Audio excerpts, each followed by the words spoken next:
Hi, Mark Wotton here. Just want to really talk about your reaction to questions as a leader.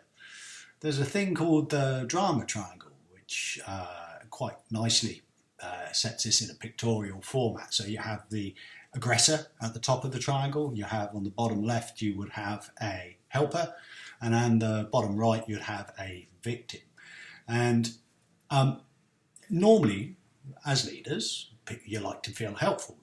To give answers, you like to give direction because it not only makes you feel good, but also you think you're being helpful to the person who's asking the questions or actually to the organisation because actually look at us, we're pushing forward, we're getting the right answers.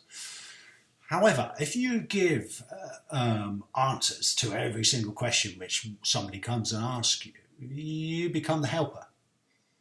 And the opposite of that really is the victim. So somebody comes and asks you a question about, I don't know, how do I do this? How do I get to B from A? If you give them the roadmap to get from B back to A, what you've done is basically taken away any opportunity of the person asking that question of finding that other way, maybe going B to C to D and then round and back to A. So what you basically are doing is reducing the ability of somebody else to think for themselves by giving them the answer. They then become victims. They then decide to think that, okay, I don't know the answer to that. I know, I'll go and ask. And because they're a good leader, they'll just give me the answer and I'll carry on. And that's great. But it's not.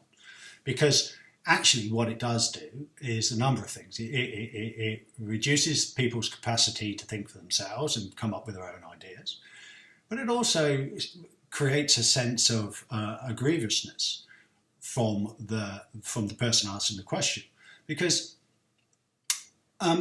they could take it as you don't want to know what my thoughts are, you don't want to know what my ideas are. I come and ask you a question in the hope that you're going to say, you know, well, what do you think? But you don't. You give me all the answers all the time.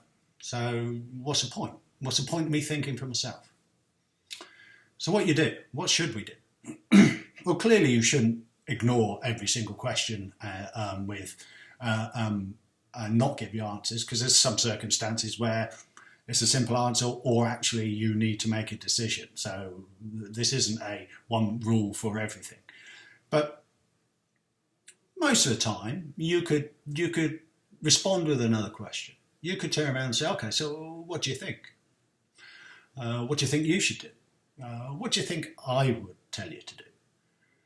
How about you go away and have a think and then come back with some suggestions? Maybe that'll work. But what it will do is make people go and think about things and actually get a bit of ownership into some of the decision making. And when they come back,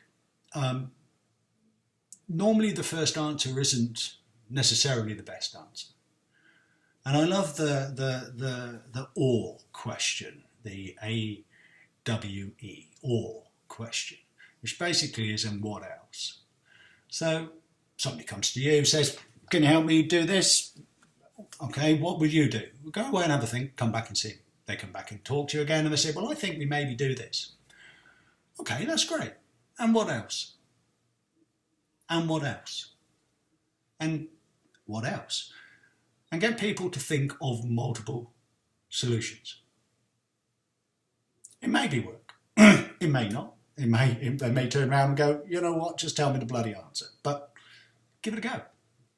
See what happens. Speak soon.